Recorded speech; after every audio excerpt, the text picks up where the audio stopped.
Welcome, Pewter Report readers, listeners, and viewers to another edition of the Pewter Report podcast, energized by Celsius. I am John Ledyard from PewterReport.com. With me is Kasey Hudson, also of PewterReport.com, and we are coming at you live from the Senior Bowl in Mobile, Alabama. But Kasey, because of some developments today, we actually will be talking very little about the Senior Bowl on this Buccaneers podcast.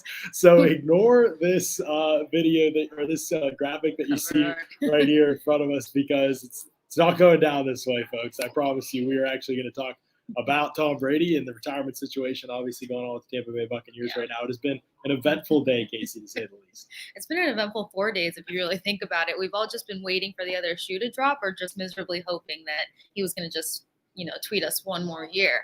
But the news came in today and overshadowed anything else that could possibly take place. Tom Brady is finally hanging it up, and it's kind of a wild thought to process, I think, for everybody, from fans to haters to the in-between. So, definitely a lot there. Yeah, it really is, no question about it. Obviously, it ends an era in Bucs history that'll go down in Bucs history as the best, really, that there has Bucs been. Best player ever. Yeah, I mean, honestly, he's in that conversation in 2 years, and I thought today was so neat to hear Jason Light talk about Brady the way that he did. Yeah. It's easy, I think, for somebody to go up and give the platitudes and say the right things and all of that. But the reality is that this is a big deal, and it should be made a big deal. It should be obvious to people that this was a big deal. And I thought Jason Light was that transparent. Like, this changed us. That he was honest about that, while still being honest about the fact they built a great roster that attracted Brady to them. He was also honest about the fact that this was the move. This put them over the top and allowed them to get to where they were trying to go. Yeah, absolutely. And I thought it was actually really fascinating, too, for him to mention, a slight rebuilding phase and being a bit more transparent about that, because I know a couple of people tried to hang him on the fact that he said that, we're not rebuilding, and that may have been a turnoff for Bruce Arians. But as you said, I mean, it was a fabulous presser for Jason to give to everyone. And you could actually really see how much he's still processing this news. He said that they were somewhat prepared for it, but in the same sense, I'm sure everyone was kind of hoping for a different result. And that just kind of shows you how much Tom really bonded with BA and Jason Light, and the chemistry that they built and the relationship that they built. And I kind of wonder how much some things moving forward, because Tom Brady said in his retirement post he wants to be back for the next boat parade. So could he have some input? Could he continue to maintain that relationship with Jason Light and Bruce Arians? Is he going to hang around Tampa Bay? That's the other stuff that I'm anxious to see what's next for the GOAT. Yeah, absolutely. No question about it. It's going to be interesting to see what happens. Let me know. It seems like people are saying that they can hear us for the most part, right? Everybody's good. I think a couple people early on were saying, trying to make sure we can, so everybody can hear us. Hopefully the mic's picking us up pretty good here.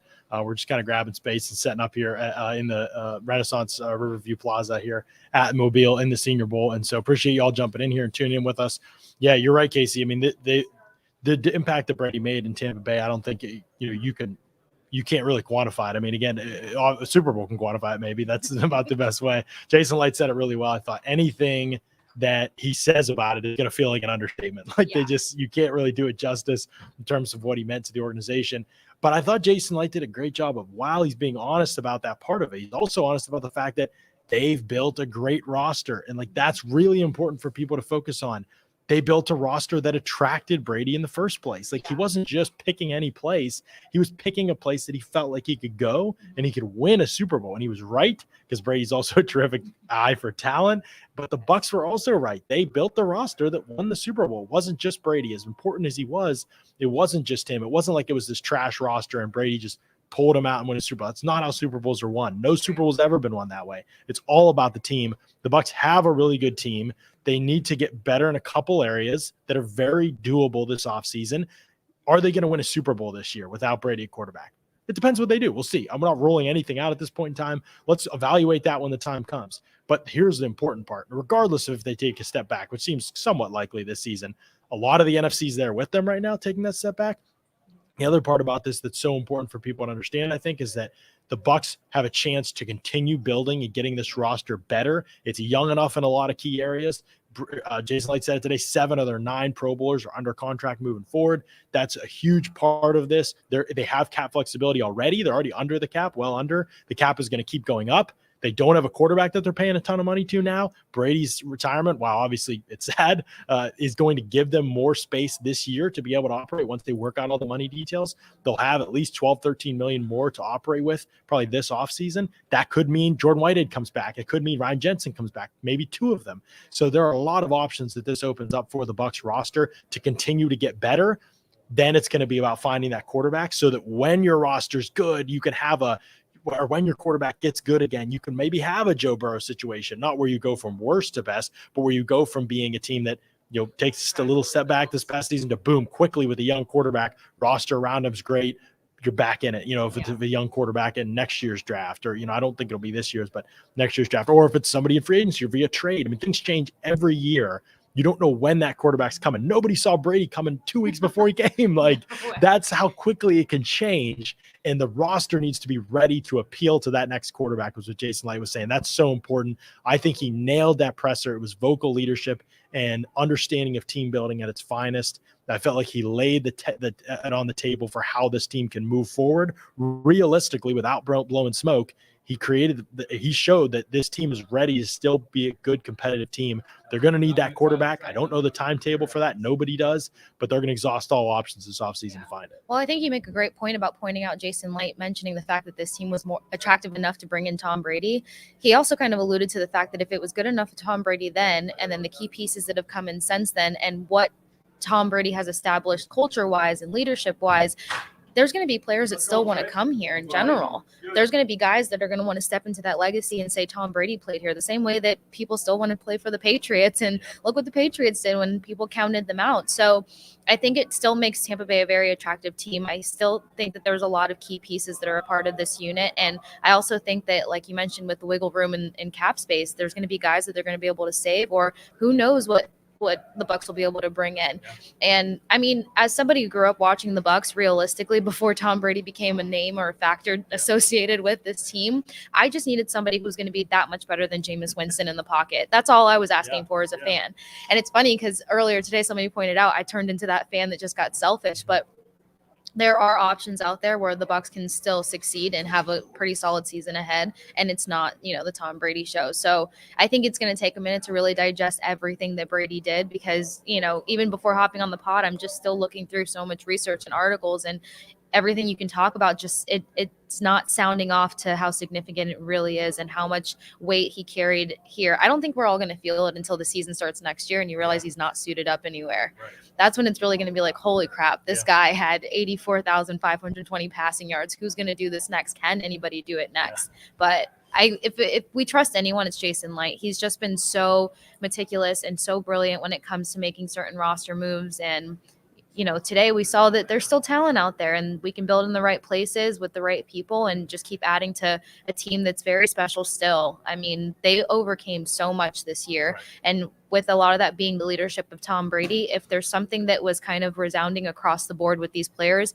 and post-game pressers and press conferences Monday, was the fact that Brady established a culture there that everybody intends to keep going. Right. Whether they stay on this roster or go somewhere else, something's embedded in them to be a leader and to step up further into a bigger role as a player in the NFL and make a difference. So yeah, no question about it. William Butler, appreciate the $5 super chat as always from you. How true is it that Brady and Arians were at odds? I haven't even seen this written. I mean, I know people talk about this stuff ad nauseum. Pretty much have never stopped talking about it. It's not true at all. There's nothing there at all. They were not at odds whatsoever. It's just rumors and hearsay. I don't even know where that's come from, to be honest. But this was an organization that really, I just felt like it was really unified. Brady's statement represented that. I'm not even talking about the fact that he didn't mention the Patriots. I know Patriots fans they're salty about that. I understand, but he is retiring from the Bucs. Like, that's just literally what he's doing. He thanked Patriots people when he left there and when he moved on. And so I don't see it as a big deal. I know people are going to see it as a big deal. It's clear from social media. I'm in the minority, and a lot of people see it as a very big deal. So,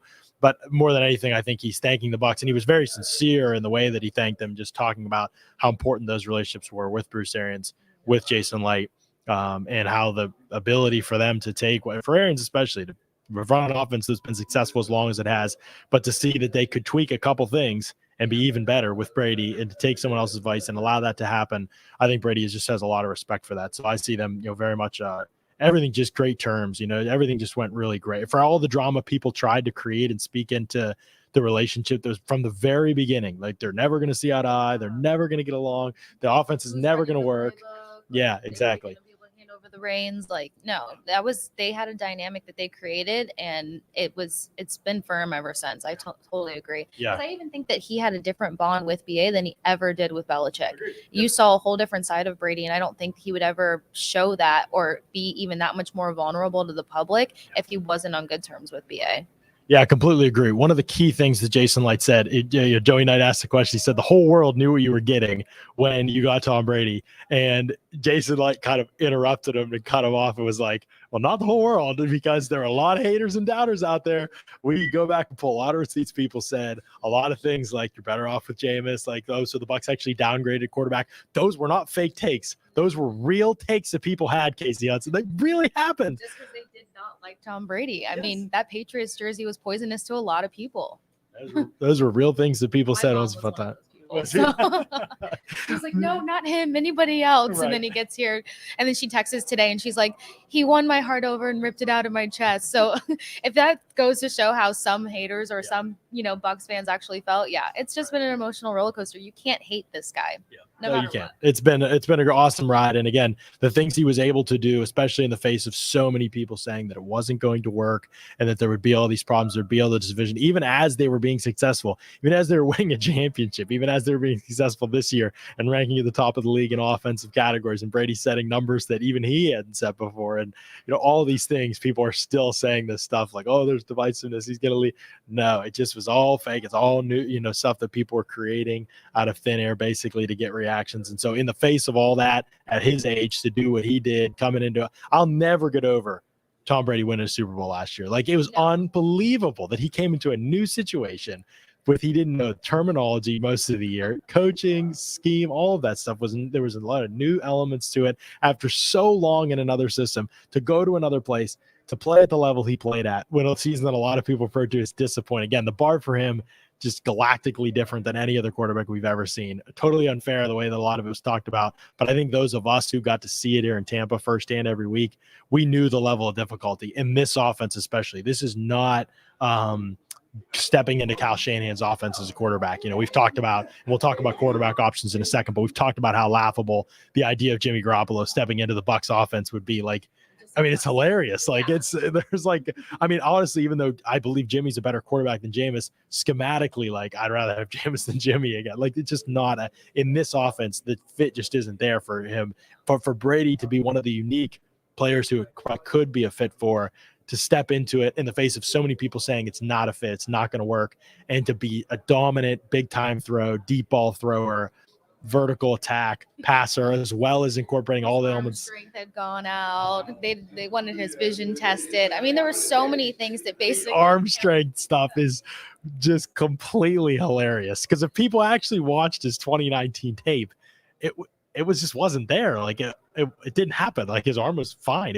He got frustrated, he got pissed at times because they weren't doing things well. They went on a complete downside. I mean, from what they were producing to what he had to, chew and swallow at that point. But right. I wish we could go back and find a lot of those, because there's so many laughable moments in terms of people counting out Brady coming here. But I think you hit it on the head. This offense is extremely underestimated by how hard it is and how much work really goes into it. And for them to be building chemistry at the same time as learning a playbook together, that there was just so many moving pieces. And I mean, even up to week 9 of last season, nobody could convince me that the Bucs were going to the Super Bowl. It was just, they were barely getting by each game. But when you really break down the details of everything, it's like what they were pulling off was insane, because they were getting to know each other, they were getting to know a playbook, and they were still producing every single game or building, even though there were some ugly wins or ugly stretches. It was amazing to see. I think him being able to win a Super Bowl with a different team just capsized so much of what he's capable of doing and what he did in this league.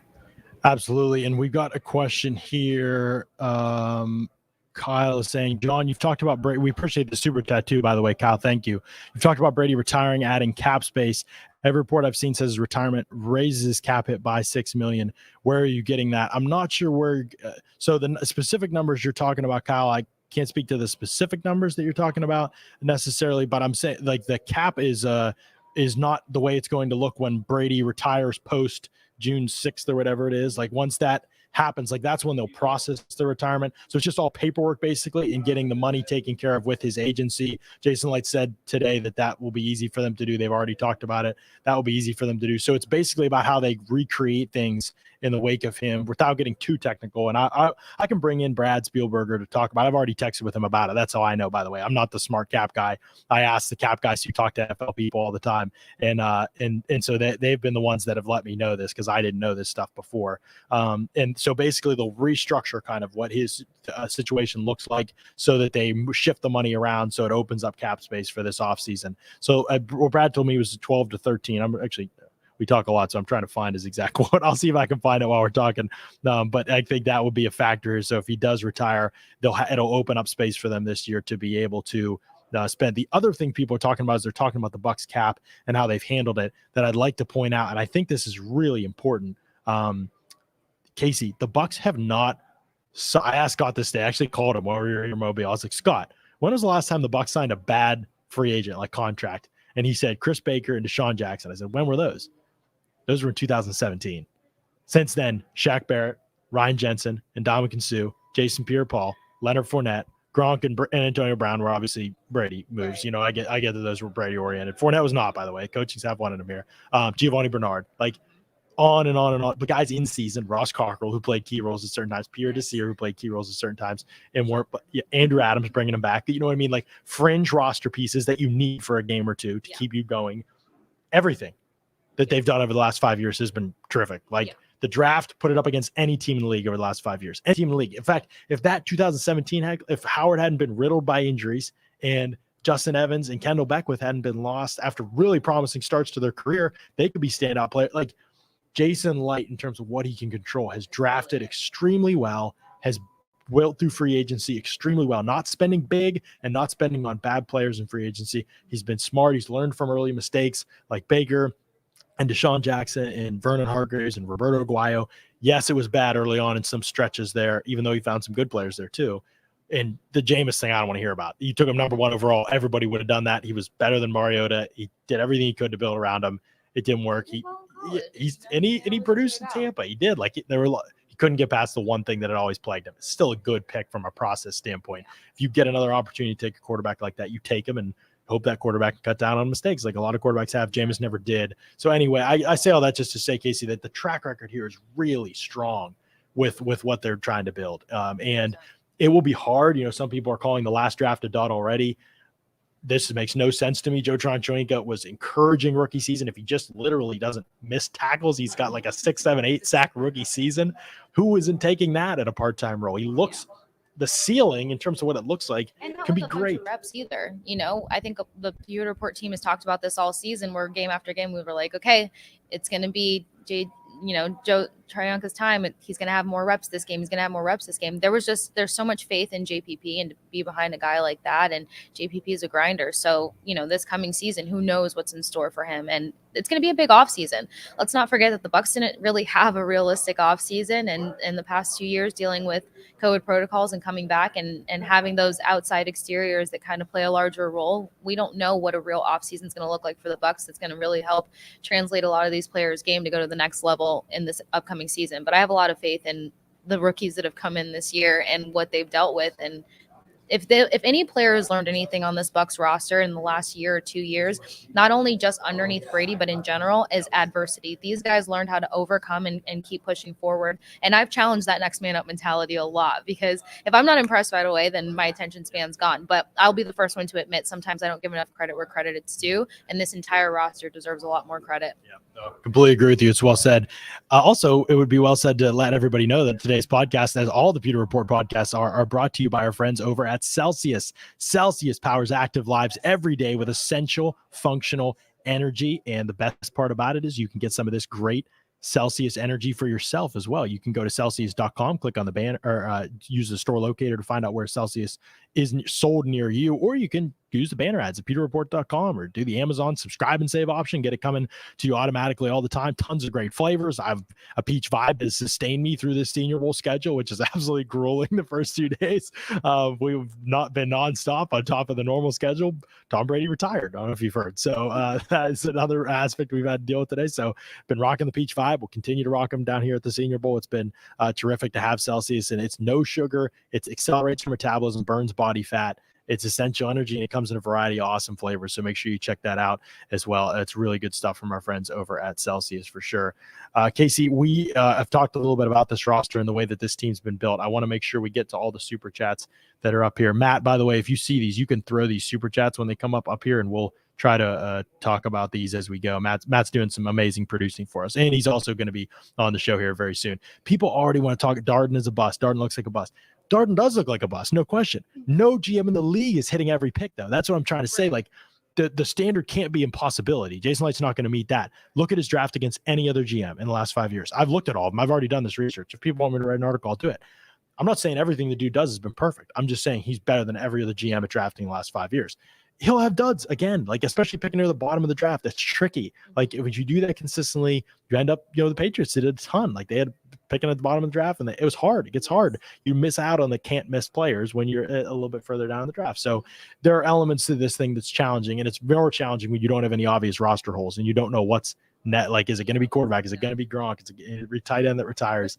If we draft a tight end, where does he fit in here? How do OJ coming back from the Achilles? Like, there's a lot of factors that go into it that make it difficult, especially last year's draft when it was not a great class. If you get just JTS out of last year's draft when you're picking 32 and 64 in that class, he just becomes a good player. Plus, we haven't even seen Hainsey, and they feel like he can be a starter next year. And I think he actually looked pretty good during training camp. So that's a guy that has all the room and potential to develop and be a part of this team. So you're 100% right. It just takes time, and you don't bring back 22 starters and get a real look at the guys that you pulled from the draft either. Like, they have to be realistic about that. The only reason a lot of guys got playing time this season was because of the injuries and those adversities that I spoke of that took place. So if everybody remained healthy, you're not going to see much of anything. Like, if JPP was healthy, JTS would have been hanging out on the side and would have gotten way less reps. So we would have had no clue what he looked like and what he would have been able to contribute to this Bucs roster until next season or training camp round 2. So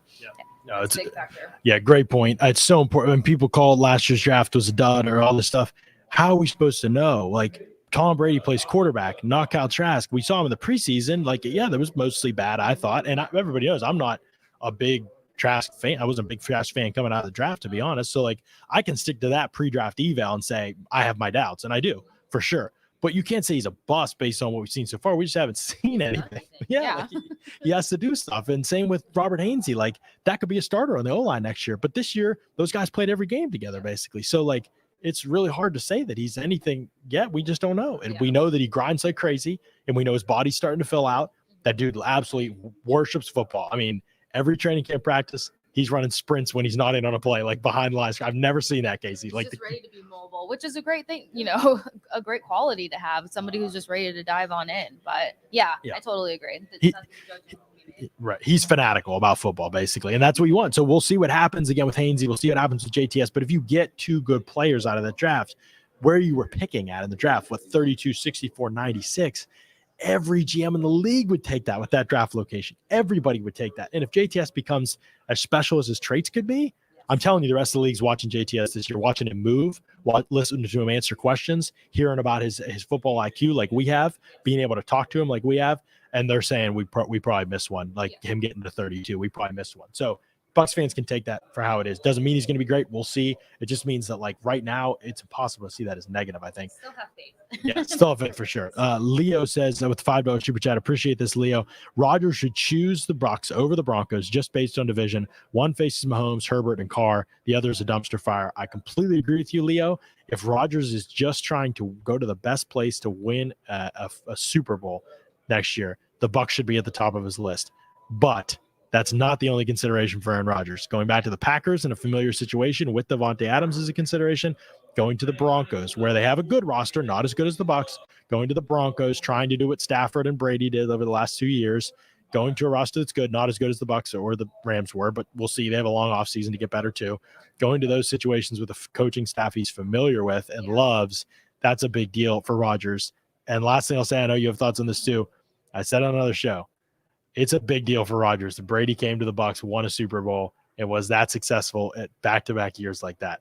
It's a lot to his ego if he comes and it isn't the same thing, and he struggles a little bit more than Brady did because he knows that comparison will be forever. And for some quarterbacks, that wouldn't matter. For an Aaron Rodgers, though, I think that would matter. Oh, yeah, that would hang over his head forever. Everyone just knows the ego and demeanor of Aaron Rodgers, and we know that he's getting towards the end of his career. So he's not going to chance what the end of his career is going to look like, what the rumors or what's going to be said about him as he gets ready to head out of the football world. I will say, and you kind of already hit on it, there's a coaching staff over there, he knows. But if you guys paid attention to the antics this summer when it came to Aaron Rodgers possibly not going back to the Packers, a lot of it's control. And I think most guys know that you're not going to come to the Bucs and have full control. BA is very old school, like somewhat old school style coach. So I don't think that he wants anyone that he feels like his voice isn't going to be louder than or equivalent to. And I don't think this Bucs staff is particularly that, especially while we're still trying to figure out what's going on coaching wise, but probably have a better grasp today of what's really going to take place. I just don't particularly see it as a fit, even though as a great quarterback, yeah, of course, everyone just wants a good QB here, but we have to also think about chemistry and how much that's going to translate between him, the wide receivers, the guys that are going to be protecting him. And ego can change a lot. So Aaron Rodgers coming to the Bucs would be okay. Agreed. Jacob, we appreciate this $5 super chat. It's awesome, Jacob. I haven't even seen Jacob in here, so welcome, Jacob, to the chat. We appreciate it. Is Jermaine Johnson a possibility in Tampa Bay? Watched him all year at Florida State and was happy to see good reps from him today at the Senior Bowl practice. It is a possibility, but the way he worked out at the Senior Bowl today and just looking at him physically, Kasey, is the player that I've seen tend to move up boards over the draft process, especially healthy. He plays very hard. He's very physical. He's very aggressive, violent with his hands. He bullied people around today. Great in team sessions. Again, physically, he's not going to have a hard time making the transition to the NFL. Guys like that tend to go pretty high. And so I think I'd be surprised. We'll see. I mean, I've watched a couple games of his tape. I think he's good. I think he can get better. He looked like he had gotten better today at practice. The offensive line in general got destroyed for both teams today in practice. It was very defensive line oriented practice today. Both of them, national and American team at the Senior Bowl. So we do appreciate the Senior Bowl question, though. We were ready this morning to talk about Senior Bowl, guys. All the notes and research, and then, Tom Brady made it his day. So that's right. I mean, he did the podcast last night. We're like, good. We won't have to worry about that all week. And then he decides not even 24. He need to wait 12 hours, before he just comes out like, 7 hours later. Yeah, he's like, actually, I'm retiring. Tom Bucs fan, we appreciate this $5 super chat. Packers control his destination this year. Next year, he is a free agent. Yeah, good point here, Tom. But I think now I might be getting my information confused, but I believe Rodgers has a no trade clause and he has to pick the destination and prove it. I think that's correct. Maybe I'm wrong, or maybe I'm thinking about something else. Some people are speculating that he just needs to be traded. I just think there's more to his contract that makes it not as easy. Yeah. Well, I think Rodgers wants the team to commit to him longer term, like 2-3 years, or not go year to year, or trade him. I think that's what it sounds like, or I guess he could retire too. I don't know how serious that part is, but and it probably trade to the Broncos would be where he'd want to go. We'll see. I don't know. That's what it looks like so far. So possibility that but I believe Rodgers would have to also okay the trade to be cool with it as well. I think that would be an important part. Vortex asks if I've done any scouting on Carson Strong, fit for the Bucs. Some people are saying that. We saw him there today. Kasey, is a pretty rough ride for all the quarterbacks today from what I saw, but I wasn't watching quarterbacks that much, but we'll see. Let's just keep evaluating. I personally don't think the Bucs are going to go quarterback early. The other concern maybe is everybody you talk to here. I don't even know if it's a secret. It's like the worst kept secret if it is. I've probably talked to 4 or 5 people that think Carson Strong's medicals are going to be a red flag with his knees for some teams at least. Yeah. So we'll see if that ends up being the case or not. But I don't think the Bucs would touch that. They're not that desperate for core. They feel like they want to see how things go with Trask. They want to see how things. If there were a sure thing quarterback, maybe. But until I hear something different, I really believe this team's probably not going quarterback. Yeah, early on. You watched the quarterbacks today. Some, Kasey. What were your thoughts on what you saw? I mean, you saw receivers too, but it was a pretty rough group. I didn't love what I saw out of the quarterbacks today. Definitely, if you think about it, the past couple of years, a lot of brand new quarterbacks end up being thrusted into the league right away and expected to do well. I didn't see anyone that could really manage that load, to be honest. Just a lot of hesitating decision making in the pocket, which if you've got guys in 7-on-7. Yeah, in 7-on-7 of all things. So you've got NFL pass rushers coming at you, you're going to get destroyed, and a lot of overthrows, a lot of panic throws. So I didn't see anyone that I can confidently say would be ready for next year, for one, and for two, like you mentioned, like the Bucs aren't in a position where they need to jump at a quarterback during the draft. Jason said today that, Trask is on the right trajectory. So if they feel like he's developing at the pace and the speed that they think so, there would be no reason for them to bring in a quarterback. They're not the Browns. Right. Yeah, exactly. They need, and now to be fair to quarterbacks here, first day of practice, new systems, lots of new verbiage coming at you, concepts, players you never worked with. There's a lot of challenges, no question. But yeah, I don't think right now there's nobody on my radar right now is like, oh, this could be likely. We'll just keep our eyes open. We'll keep our ears open. We'll keep listening. We'll obviously, if there's one thing you can count on Pewter Report for, it's usually to lead you in the right direction in terms of the draft and what the Bucs are going to do in the offseason. I think that's pretty much where Pewter Report's made our mark over the last several years, of more than anywhere else probably, is our ability to do that stuff. So we'll keep listening and we'll keep trying to articulate and communicate to y'all what the team is thinking and doing, obviously, at that position. It's going to be a fun offseason, a very intriguing offseason. It's going to be lots of layers to this offseason. I'm very, very excited to see where all this is going, and I'm very excited to see how they continue to build this roster, because I think that there's still a lot of potential here. Obviously, we'll keep going with some of the super chats here. But before we do, with Leo's question here, as Matt kind of steps in over here, maybe, and Kasey, if we can maybe switch a little bit and get Matt's thoughts in here. Thanks, Kasey, for your thoughts. This is great stuff. Well, I'm going to talk about our friends over at Underdog Fantasy as well. Underdog Fantasy, what's amazing about them is right now you can get in there and you can double your first deposit with the promo code Pewter, Pewter. So awesome. You can go in and you can bet, you can do the over-unders, the player over-under on their stat lines. You can do pick 2, pick 3, pick 4, pick 5, all the above. You've got the ability to go in there and you can win yourself some money right now. You can do that in a variety of ways. It doesn't have to be the NFL. You can do it with the NBA. You can do it with hockey. You can do it with fights. You can do all of the above. And so it's an awesome opportunity to be able to get yourself going. And Underdog Fantasy's app is awesome. Like the whole thing is awesome. It's just the whole thing's awesome with Underdog Fantasy. It's a great place to go. Interface is clean. And it's fun. It adds a layer of intrigue to these games, especially with Super Bowl coming up between two teams we all saw, going to be a Super Bowl, obviously, definitely the Bengals. We'll be able to have some awesome opportunities to bet there as well. So make sure you check that out. Matt Matera in the house down here in Mobile, Alabama at the Senior Bowl. Matt, this day ended up being a little bit crazier than we thought it would be. We heard people have heard some of Kasey and my thoughts on the Tom Brady situation with the Bucs. But what's been racing through your head today as you've thought about that move, Brady retiring, and the direction the Bucs are probably going in after that? Yeah, I mean, overall, it's Tom Brady. He's an icon. He's a legacy. It's an end of an era, not just for the Bucs in the 2 years that Tom Brady played in Tampa Bay, but also, for his entire career, 7 Super Bowls. And I just look at, and I tweeted it out before, and you had been talking about it too, John, but it really is crazy what he did in 2 years, like coming here, winning a Super Bowl. But on top of that, too, he won the Super Bowl. He's Super Bowl MVP. He broke franchise records. Like, he's only been here 2 seasons, and he's like, all-time passing leader, all-time touchdown leader for the Bucs. And then playing in a Tampa Bay Buccaneers uniform, he surpassed the all-time NFL touchdowns and the all-time NFL passing yards. He got the Bucs their most wins in franchise history. He helped the Bucs win their first divisional title, and I understand the end goal was the Super Bowl, which he had already done, but the second year he wins the divisional they win the NFC South division for the first time in over a decade. And that's a big accomplishment too. So the accolades in his career, we're all well aware of what he did in New England, but the impact that he had in 2 seasons with the Bucs, I don't think you could really compare it to anyone. Even when Michael Jordan went to the Wizards, Michael Jordan wasn't winning in Washington. Tom Brady came and he won right away. He brought in people like Gronk, Leonard Fournette. So, it's obviously it's a huge loss for the Bucs, but congrats to him on a fantastic career. And where the Bucs go from there, Blaine Gabbert. I think the Bucs this year, Blaine Gabbert, because they're in a weird traditional era. Scott paid you to say this. No, he didn't. But I believe Scott said something on radio where, this division is so bad in the NFC South that you could have a mediocre quarterback play. And I'm not saying Blaine Gabbert would give mediocre quarterback play, but you don't have to have the best. I would love mediocre play from Blaine. and you could still come out unscathed and win this NFC South division.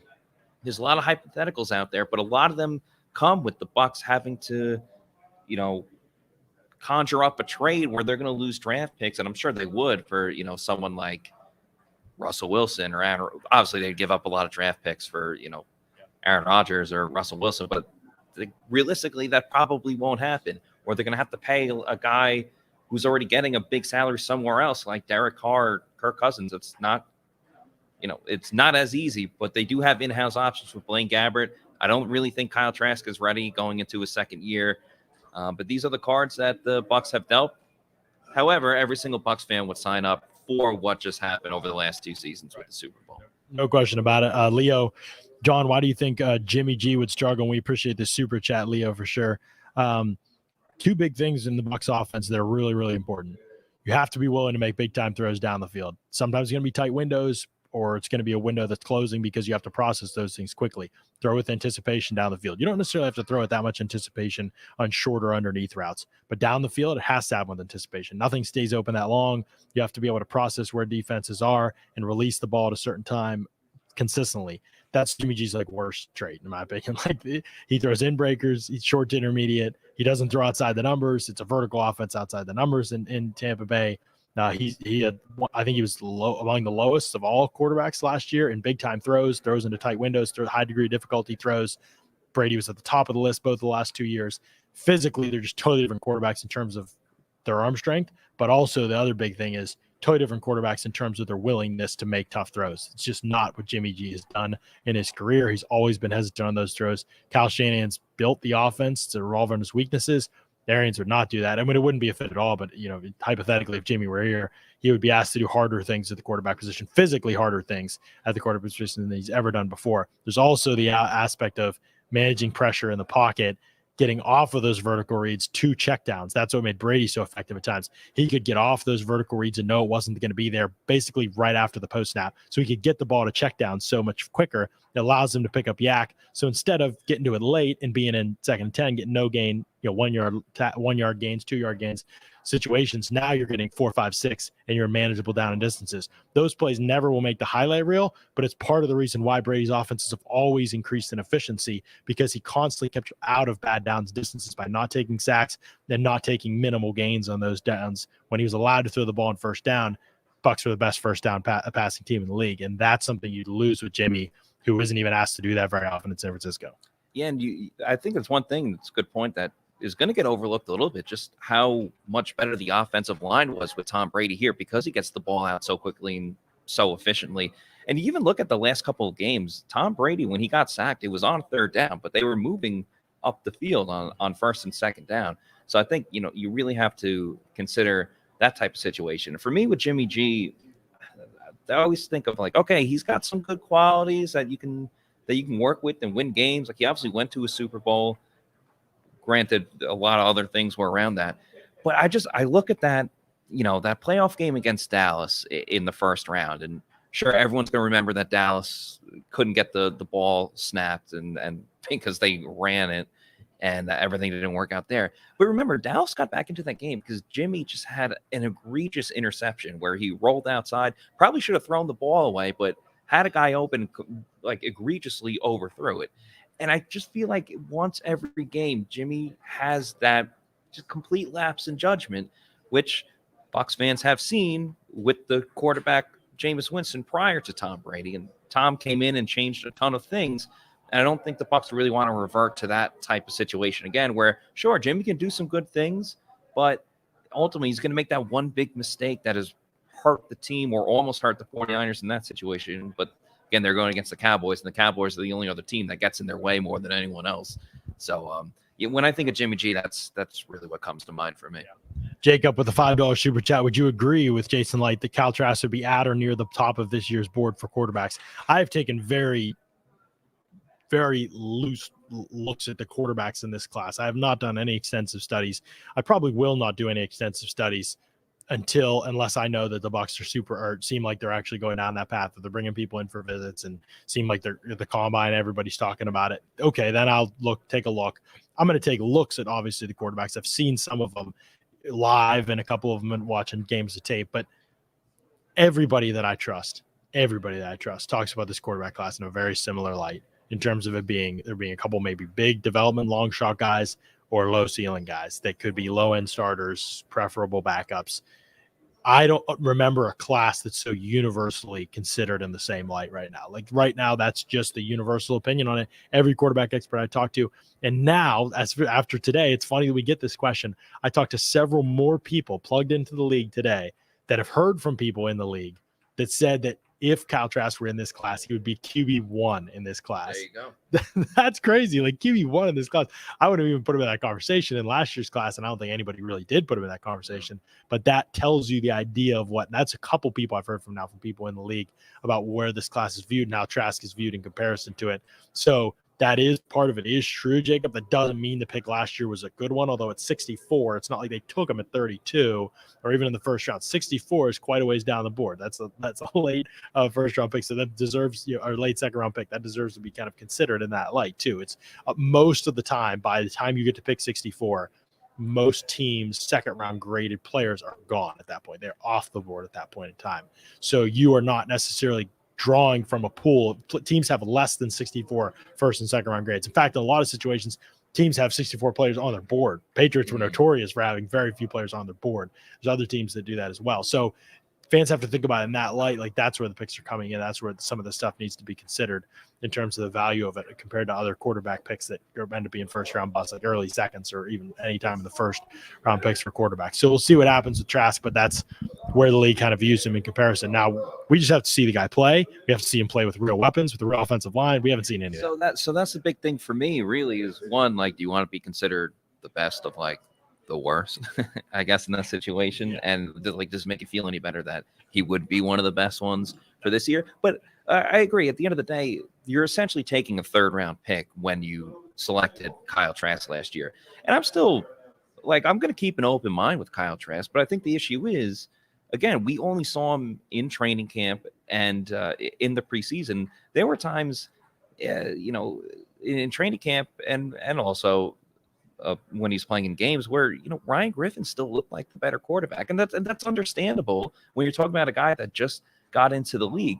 But we didn't get to see his progression during the season because when we're at practice and the part that's available to the media, it's only open for the first half hour. So it's just guys stretching. We're not watching the actual game plan and the scheme that's going in. And also when you're a rookie and the third quarterback on the team, you're pretty much just on the scout team. So we don't really know what the development is for Kyle Trask at this moment. But I could tell you, especially knowing that the Bucs schedule next year is not that easy, and you're playing all teams that won their division last year for the most part, despite playing against the NFC South.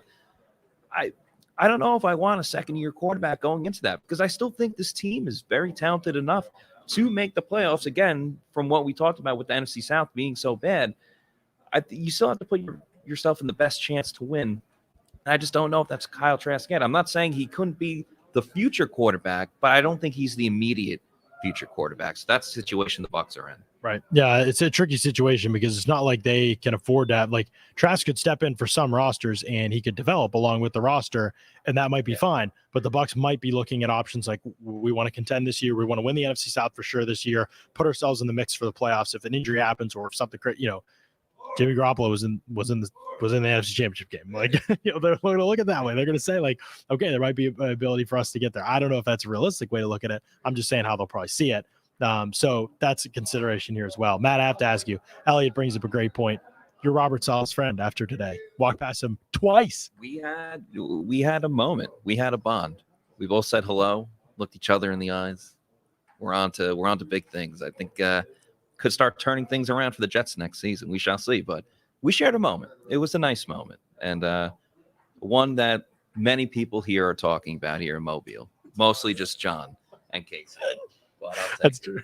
Kasey and I have, we've maybe given Matt somewhat of a hard time for that move. But Matt, you kind of got friends all over the place, don't you? Because not only do you have Robert Saleh as your friend now, and as a diehard avid Jets fan that people know from New York, but also we've got friends over at Pin Chasers, don't we?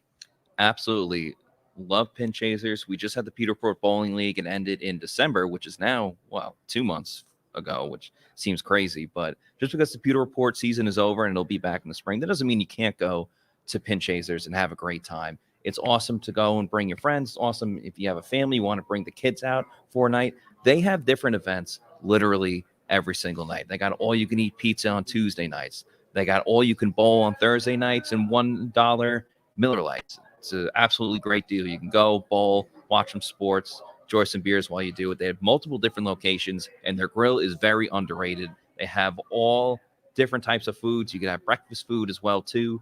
They have waiters and waitresses that come right to your lane, so you don't have to keep getting up and go and order and come back. So it's extremely convenient then. Also, if you do the Pewter League, you can get a Bucs bowling ball or a pin with the team logo on it after. That's totally up to you. So just keep an eye out for that for the next bowling league. But yeah, make sure you go to pinchasers.net to book a party or plan an event. It's a very fun night out with friends and family, and the owner is a Bucs fan, so you're supporting fellow Bucs fans. So go to pinchasers.net for more information.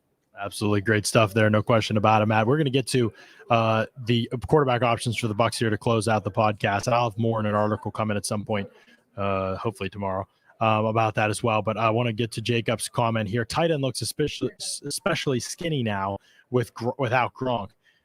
Let's pump the brakes for a second, maybe. We don't know for sure that we're going to be without Gronk moving forward yet. It feels likely to me. I think it felt likely before, to be honest. More likely than Brady before the recent news anyway. But Jason Light said today he's not sure yet. He doesn't want to assume that, and he's going to give Jason Light time, or he's going to give Rob Gronkowski time to basically come to that decision on his own, which I think is what Gronk's going to do. And if he's smart, he should take a couple weeks, because if he does decide to retire, he's going to want it to be somewhat distant from Brady's announcement. Yeah, but also Gronk already got to see his flowers and everything too, because he already retired once. So this is his second retirement. I don't know if it's as enjoyable as, the second retirement. I know Jason said what he said, and I really thought Jason, as you guys already said, was great in his press conference today. With that said, I'm not totally buying that Gronk's going to be back, unless again that they're going to get a guy like Aaron Rodgers or Russell Wilson. Gronk has put in his time. He obviously played injured this year. He missed a bunch of games with the broken ribs. I don't think he wants to go into a situation with a quarterback that he doesn't know that he can totally rely on or be guaranteed that it's going to be an efficient offense. Like, he's not going to sign up for a reload, a rebuild, a remodel, whatever you want to call it, because whether you talk to the coach or the GM, you're going to get a different saying. What's that? That said, yeah, Gronk, maybe a month from now. People are saying, I was saying this earlier, people were on board with like, oh, Brady might make his retirement during the Super Bowl, like in a commercial. If anyone would do that, Gronk would be the guy to make a retirement commercial and show it during the Super Bowl. So if there's a prop bet on that, look for that. But I don't think he's coming. Yeah, that could be a good option. But let's say Gronk does retire. Jacob's right. Tight end looks skinny. Cam Brate under contract. They'll restructure his contract. They've already, I believe, Greg Alman said the other day, they verbally kind of agreed that they're going to do that. So he'll probably be back in some capacity, especially with O.J. Howard likely moving on, and if Gronk does retire.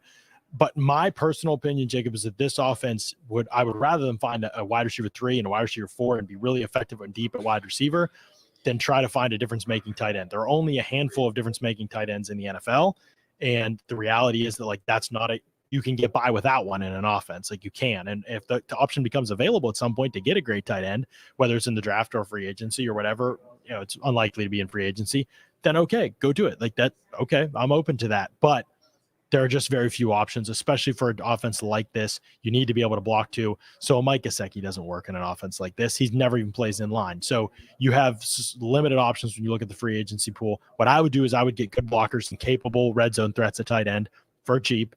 That's easy to do. I got a guy like Brate. You can bring back of Darren Fells. Max Williams is somebody we've talked about who's a free agent coming off an injury. That's going to be a cheap signing, great blocker, effective enough receiver. Use those guys as the last resort as red zone options until you can get a really good player at that position. If you can, great, but focus on getting wide receiver 3 and 4. Depth of wide receivers, great in the draft. So many great drafts in a row. Cheap. You can find guys in free agency. Cheap.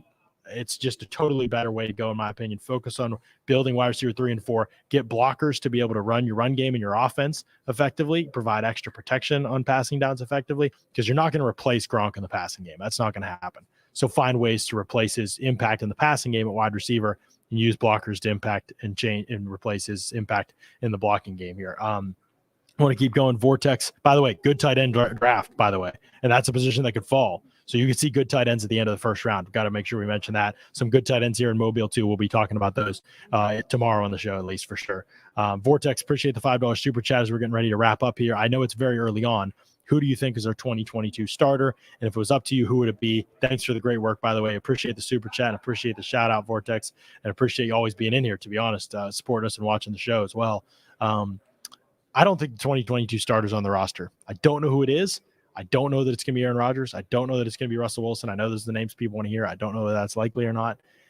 I don't know if it's even going to be Derek Carr. Seems like Josh McDaniels gave him the vote of confidence the other day when he was, sort of. Who believes Josh McDaniels when he talks? I don't know. Not many people, but we'll see what happens. He agreed to be a head coach and then changed his mind like the next day. So pretty easy to see him change his mind about a quarterback if something else becomes available, but it's not a great quarterback draft.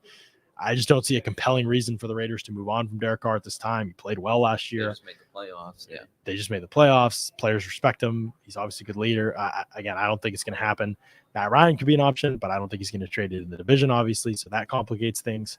I tweeted today and people were kind of fake mad at me, but I'm kind of serious. I think Kirk Cousins might be an option for the Bucs. That makes the most sense too, because I believe he only has 1 year left on his deal, and you have a new head coach coming in there and a new GM who is like an analytics guy who is going to see a 1 year contract for a quarterback, and he's going to get whatever he can for that right now, and would be absolutely fine with wiping the slate clean, bringing in your own guy, and rebuilding or whatever you want to do from there. So Cousins seems like the most likely out of house hire in terms of how logistically you could get him. And for the Bucs, again, if it's only for one season, it's not going to financially strap them for a long time. And people talk about Teddy Bridgewater. There was a rumor last fridge 2 years ago, keep in mind, that Bridgewater was an option, like a plan D for the Bucs. He shouldn't even be a plan, period. Be bad before you do. I'd rather go 0-17 than have Teddy Bridgewater go 6 and whatever it is, 13. I can't do math. 6 and 11. Settle for 1-16 because then you don't have the, you're not in that history of never winning. Okay, 1-16. You're still going to get the first round pick. 1-16. Yeah. I'd rather go 1-16 get the first over. Rather go 1-16 than go 6-11 with Teddy Bridgewater quarterback. I'm sorry, not even interested. He's a horrible scheme fit. Jimmy's a bad scheme fit. Trying to think who else is even out there. Minshew, people mentioned, bad scheme fit. Also, I don't think the Bucs would be interested in that. I think it's outside the roster. I think Kirk Cousins, 1 year left on his deal. Team that'll probably want to move him. Bucs could use another year to develop Trask, see what Cousins does, let him go. Do I think it's a good idea? Probably not. Do I know what they'll have to give up for him? I don't for sure yet. We'll see what his market looks like as we get closer. I'm definitely not advocating for it. Just trying to tell you what I think could be a realistic possibility. We'll see what happens. Get to a couple more super chats here. Appreciate these super chats. These are great, guys. Leo with the $5. Leo's coming up clutch here. I feel like whatever choices the Bucs are making this year determines how much money and fans will be at Raymond James this year. That's possible in some ways. I mean, fans should be supportive of this team no matter what. It's a good roster with tons of talented players. There's no reason not to watch the Bucs and see what direction they're going in. And even if they don't get there in 2022, it could very easily be a team laying the foundation for a big move in 2023, especially now that they're not committing long-term to any quarterback cap situation. So this is a very intriguing team moving forward for the next couple of years because the roster is good. It could get better without having to break the bank for a quarterback. That's a very unique situation for them. So they're worth watching for sure closely over the next couple of years. And John with the $10 super chat. Thank you, John. What do you think about Deshaun Watson? Is that realistic? Great coverage. Everyone appreciate it. We've said this before. We'll keep saying it. There's no reason to talk about Deshaun Watson until the legal situation is resolved, Matt. We have no idea. No team's going to be interested. The Texans aren't interested in trading him for anything more than a king's ransom. That's just the reality of the situation. It's not going to happen until there's more clarity on his legal situation. Yeah, well said. But if there is a window of that opportunity where he is available, he's strong. Before all of that went down, he strongly wanted to be out of Houston. Now, the problem is Bucs aren't the only team that are bidding for like a new quarterback. Obviously, Denver, and you guys brought up a ton of different teams. So it's not like the Bucs are it's not like a couple seasons ago when it was really just like the Bucs and the Chargers who were looking for a new quarterback. The Chargers had obviously gotten rid of or were separating ties, whatever it's called, with Philip Rivers. So it's not like that situation. There's a lot of teams out there, whether it's like Miami or Pittsburgh could be looking for another quarterback. And there's a lot of teams out there that feel that, okay, we're a quarterback away from really being a contender. And so the Bucs aren't going to have carte blanche to pick whatever quarterback they want. People brought up Jameis, and we'll close the podcast with this. I don't think it's going to happen. I also don't think it's as bad of an idea. I don't think it's a good idea. Be clear. Don't think it's a good idea. I don't think it's as bad of an idea as other ideas that are being proposed. Let's put it that way. There are elements to it that make sense. The larger element is that it still doesn't solve anything for you. You're not going anywhere special with Jameis, and you're not even with Cousins. And but he's coming off a torn ACL. Yeah. So he's coming off a very serious injury. Yeah, exactly. There's just a lot of questions there. I'm not totally throwing the idea out. It's kind of in the middle group for me, but it's not going to get you anywhere either. And, so that's where we are. But again, we are going to talk a lot about the quarterback situation. Whoever the 2022 starter is, unless it's Rodgers or Wilson or somebody like that, it feels like we're probably not going to be looking at a long-term starter in 2022 unless it's Trask and he proves himself. We'll leave the door open for that for sure. Right. Big F, big question mark, no question, as it is for most rookie quarterbacks, especially that aren't top 10 picks. And we appreciate the $5 super chat here, Anthony. It means a lot.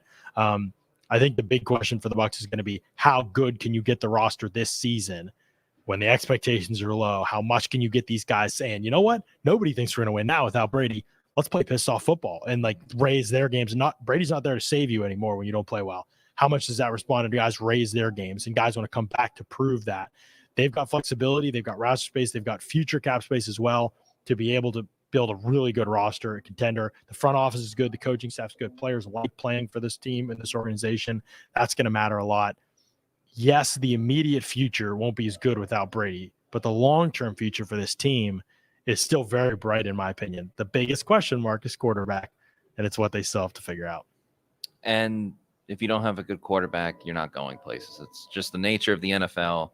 Good with the exception of the 49ers getting to the NFC Championship game, good quarterbacks get you to the promised land. I mean, look at the two teams in the Super Bowl this year, Matthew Stafford, Joe Burrow, very young in his career, but obviously absolutely crushing and is on his way to being a great quarterback. So you got to solve that position first before anything else on a roster, and that's where the Bucs find themselves. But luckily, with everyone else they have, and even with the free agents out there, with Chris Godwin, Ryan Jensen, Carlton Davis, this is still a very talented roster with a lot of good pieces and core pieces. Like Jason Light was talking today about that, 7 of their 9 Pro Bowl players are under contract. So when you build and develop players like that, even though you're one piece away, and that's the most important piece, there's a lot to look forward to with this Bucs team. It's definitely a challenge, and they got a lot to figure out.